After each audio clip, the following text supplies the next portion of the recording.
మీ కార్యకర్తలు పారిపోతున్నారు. రాజ్యసభ మెంబర్లందరూ రాజీనామాలు చేస్తూ ఉన్నారు. అదేవిధంగా మీరు ధర్నాలు చేయమని చెప్పి హుకుం జారీ చేస్తే మీ కార్యకర్తలకి ఆ ధర్నాల్లో కూడా తెలుగుదేశం పార్టీని, చంద్రబాబు నాయుడు గారిని జైలు కొడతా ఉన్నారు.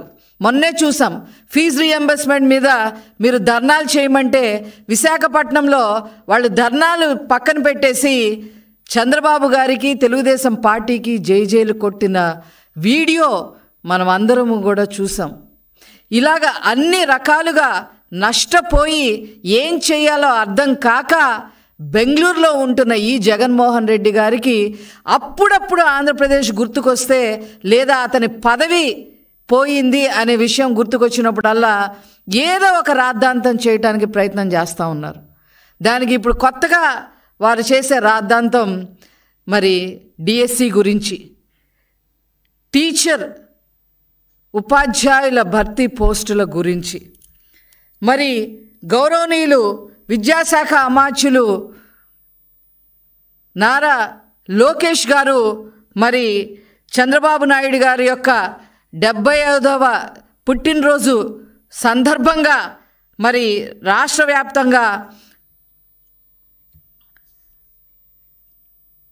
16,347 టీచర్ పోస్టులకి నోటిఫికేషన్ ఇస్తే ఓర్చుకోలేకపోతా ఉన్నారు.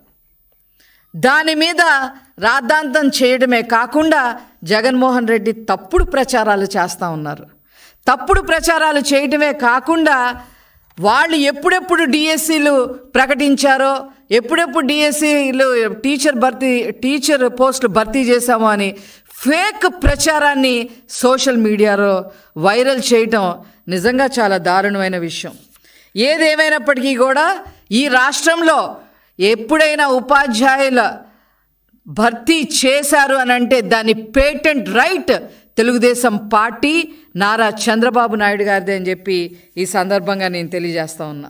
94లో 16,238 పోస్టులు, 94లో 16,238 పోస్టులు, 96లో 16,838, 98లో 29,269, 2000 సంవత్సరంలో 24,388, 2001లో 26,129, 2002లో 31,699, 2003లో 12,430, 2014లో 8,926, అలాగే 2018లో 7,254. లిమిటెడ్ రిక్రూట్మెంట్స్ 1996లో 3,706, స్పెషల్ రిక్రూట్మెంట్స్ 96లో 2,000, 97లో 874, 2019లో 521. గ్రాండ్ టోటల్ 1,80,272 పోస్టులు భర్తీ చేసిన ఘనత నారా చంద్రబాబు నాయుడు గారిది. ఇప్పుడు 16,344తో కలిపి ఈనాడు మరి మొత్తం కలిపి 1,96,000 పోస్టులు, ఉపాధ్యాయుల పోస్టులు భర్తీ చేసిన ఏకైక పార్టీ తెలుగుదేశం పార్టీ, ఏకైక నాయకులు నారా చంద్రబాబు నాయుడు గారని చెప్పి ఈ సందర్భంగా మీకు తెలియజేస్తా ఉన్నా. మీరేం చేశారండి మీ హయాంలో? టీచర్లు ఎంత హెరాస్ చేశారు మీరు? ఏ రకంగా మరి గౌరవప్రదమైన వృత్తుల్లో ఉన్న వారి చేత మద్యం దుకాణాలకి కాపలా పెట్టారు. తాగుబోతులందరూ లైన్లో నుంచోట్లేదంట మద్యం కొనుక్కోవడానికి. అందుకని మీరు అందరు లైన్లో పెట్టండి అని చెప్పి ఉపాధ్యాయులను తీసుకొచ్చి వాళ్ళకి అక్కడ బంట్రోత్తులుగా పెట్టిన హీన చరిత్ర వైసీపీ పార్టీ అనే విషయం ప్రజలందరికీ తెలుసు. కానీ వీళ్ళు మర్చిపోయారు, వైసీపీ వాళ్ళు మర్చిపోయారు.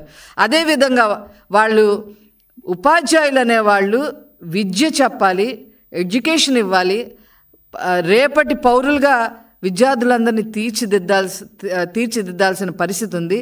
వాళ్ళ చేత బాత్రూములు కూడా కడిగించారు. సిఫార్సు బదిలీ పేరుతో 50 కోట్లు అక్రమాలు చేసి లాగేసుకున్నారు. కావాలని అంటే ఇవన్నీ చేయటం వల్ల ఉపాధ్యాయులు వాళ్ళకి నెగిటివ్గా ఉంటున్నారనే ఉద్దేశంతో ఎన్నికల విధుల నుంచి కావాలని తప్పించాలని కూడా ప్రయత్నం చేయటం జరిగింది. అంతేకాకుండా నోటు పుస్తకాలు తనిఖీ చేయట్లేదని టీచర్లపై ఒత్తిడి తీసుకురావడం జరిగింది. ఈ యాప్లని ఆ యాప్లని అవి భర్తీ చేయాలి, మీరు ఇవి రాయాలి, ఆన్లైన్లో ఇవన్నీ భర్తీ చేయాలని ఏవేవో ఇష్యూస్ అన్నీ భర్తీ చేయాలని చెప్పి 13 యాప్లు తీసుకొచ్చి ఉపాధ్యాయులకి నిద్ర లేకుండా చేసిన హీన చరిత్ర ఈ వైసీపీ పార్టీది, జగన్మోహన్ రెడ్డి గారిది అని చెప్పి ఈ సందర్భంగా తెలియజేస్తా ఉన్నా. మధ్యాహ్న భోజనం పథకం అమలు చేయటం చేతగాక టీచర్లని మీరు వండండి అని చెప్పారు వీళ్ళు. జగన్మోహన్ రెడ్డి గారు మీరా ఈరోజు ఉపాధ్యాయుల గురించి మాట్లాడుతూ ఉన్నారు. నాడు నేడు పేరుతో ఆ బాధ్యతలు వాళ్ళకి అప్పచెప్పి మీరు ఆ ఫోటోలు తీయండి, ఈ యాప్లో డౌన్లోడ్ చేసుకోండి, అవి చేయండి ఈ చేయండి అని చెప్పి ఆ బాధ్యతలు అప్పచెప్పి వాళ్ళకి ఉపాధ్యాయులకి విద్యార్థులకి గ్యాప్ క్రియేట్ చేసేశారు వీళ్ళు. దానివల్ల 3వ స్థానంలో చంద్రబాబు నాయుడు గారు 2019లో దిగిపోయే నాటికి 3వ స్థానంలో విద్యా వ్యవస్థ ఉంటే జగన్మోహన్ రెడ్డి గారు దాన్ని 19వ స్థానానికి తీసుకొచ్చిన హీన చరిత్ర అయింది. ఈరోజు వీళ్ళు ఉపాధ్యాయుల గురించి మాట్లాడుతూ ఉంటే అసలు ఏం చెప్పాలి? ఇవన్నీ కాదండి, ఏనాడైనా ఉపాధ్యాయులకి ఒక్క నెలైనా మీ హయాంలో సక్రమంగా జీతాలు ఇచ్చారా అని చెప్పి నేను అడుగుతా ఉన్నా. ఇప్పుడు ఈ వైఎస్ఆర్సీపీ హయాంలో మేమేదో ఉపాధ్యాయులు భర్తీ చేశామని చెప్పి సోషల్ మీడియాలో ఇలా రాసుకుంటా ఉన్నారు. ఇది ఎంత ఫేక్ అంటే చెప్పటానికి మాటలు కూడా లేవు.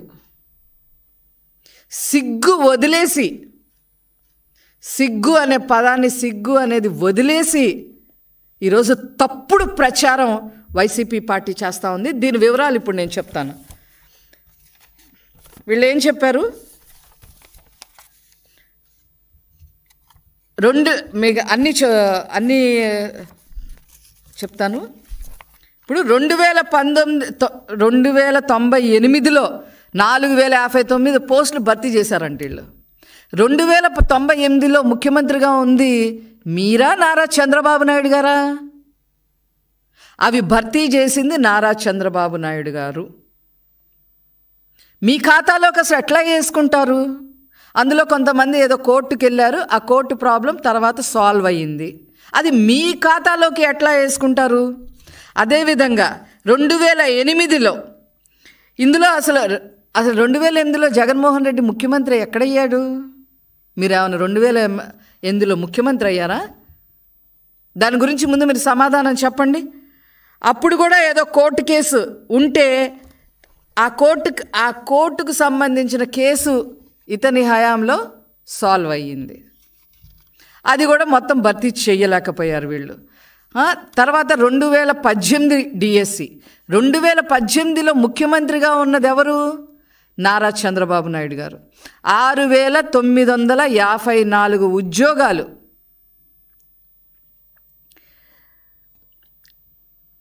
ఇవి నారా చంద్రబాబు నాయుడు గారు భర్తీ చేసి వీళ్ళకి నోటిఫికేషన్ చంద్రబాబు నాయుడు గారు ఇచ్చి వీళ్ళకి పరీక్ష పెట్టి వీళ్ళ ఉద్యోగాలు భర్తీ చేసి ఆ తర్వాత 2019లో దిగిపోవటం జరిగింది.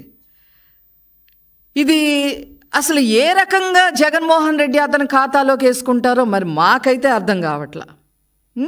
తర్వాత 2019 తర్వాత 2019 ఎన్నికల ముందు ఏం చెప్పారు జగన్మోహన్ రెడ్డి గారు? 23,000 పోస్టులు భర్తీ చేయాలి, నేను